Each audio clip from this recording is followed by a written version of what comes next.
This song is a real contrast in comparison to the more sing-songy McCartney moments on Magical Mystery Tour. But isn't that the reason we love it?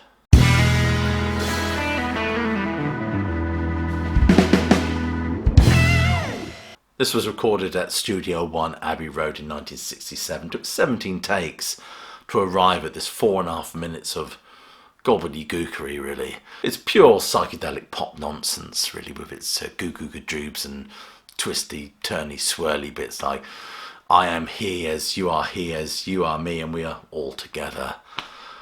Wow, it's a powerful, mind-buggering number, it certainly is. Typical in-your-face, or perhaps off-your-face, Lennon. So we have a remix of I Am the Walrus on the new Beatles anthology, the Blue Album. First question we've got to ask ourselves when it comes to the Beatles is, do we really need a remix? I do get it with Revolve, they wanted a new stereo mix.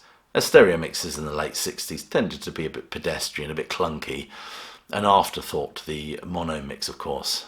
I must admit, when I bought the Revolver box set, I still kept my original CD. I wasn't willing to get my fingers burnt again. I'm not going to name names, but let's just say All Things Must Pass and Paul Hicks.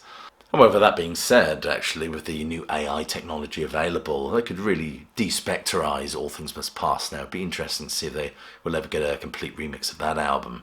And I Am the Walrus, I get what they wanted to do here. They wanted to soften the panning effect, to smooth out the rougher edges, which they have done. It's not as abrasive, but it's not as powerful either.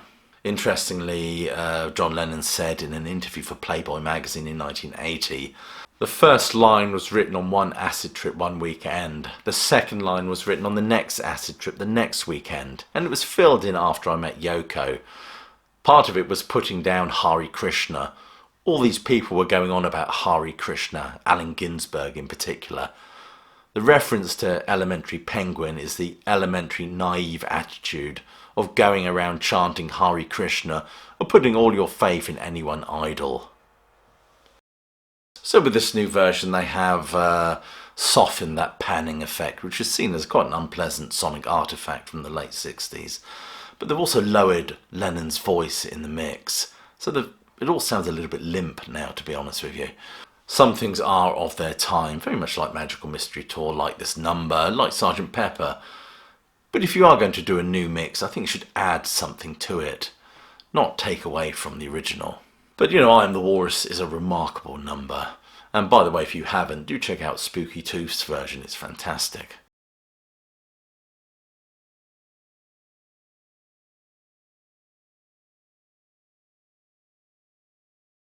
And it's a song that derives its inspiration from a number of sources, one of them namely being from the Alice books and the poem The Walrus and the Carpenter.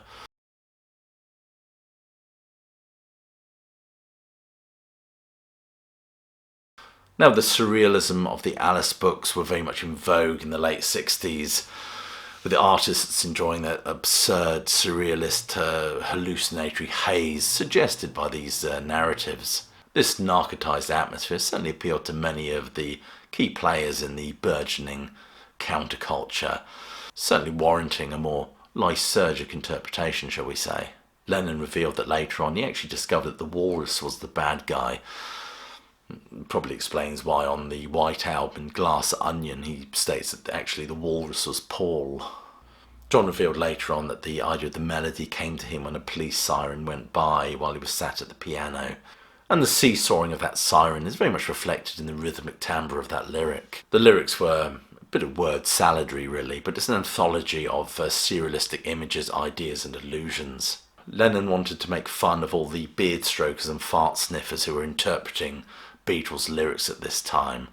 And with Pete Shotton, they kind of anthologised all these strange illusions and rhymes that they used to know as children. Things like custard green slop pie all mixed together with a dead dog's eye, and memories of semolina pudding and pilchards, of course, which I remember very well.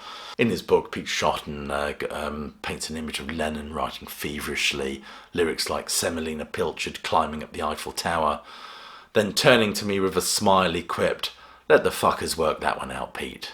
Of course, the aforementioned Beardstrokers are out in force, especially with this number, is some suggesting that the reference to Pilchards is a candid reference to Sergeant Pilcher, who was behind sending the Stones to jail, of course. And the line, "I am the Eggman," apparently is aimed at Eric Burdon, who used to get up to some quite odd sexual practices.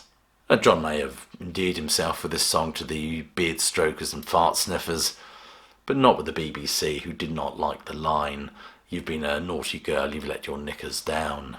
The song, of course, is structurally divided into three parts. You get the first part inspired by the aforementioned police siren. The second part is a nice bucolic image of John sitting in his garden waiting for the sun, and the last part is the bit specifically directed at the aforementioned boffins attempting to dissect Beatles songs. I particularly like the reference to "Lucy in the Sky with Diamonds." Like Lucy in the Sky, see how they run. But Lucy in the Sky with Diamonds is full of childlike wonder, with their voices sped up to make them sound younger. Lots of Lewis Carroll images like a boat on the river and the marmalade skies. But I digress. Also with "I Am the Walrus," we get an allusion to King Lear, which is recited, particularly Act 4, Scene 6 at the very end of the song. There's no significance to this allusion, it's just all part of setting a very trippy atmosphere, I think. Overall, I've enjoyed these two albums, the reissues of the Red and the Blue albums. I've enjoyed all of these Beatles remasters. I think they're an absolute triumph. But for me, I do question what has been done to "I Am the Walrus." Some have said they prefer the smoother version, but I think the edge was part of its charm, and very much Lennon. Anyway, what do you think of these remixes? I'd love to hear your thoughts on these. Please leave your thoughts in the comments below. Please do click like, subscribe, and check the notification bell, and share this video if you know someone else who may enjoy it.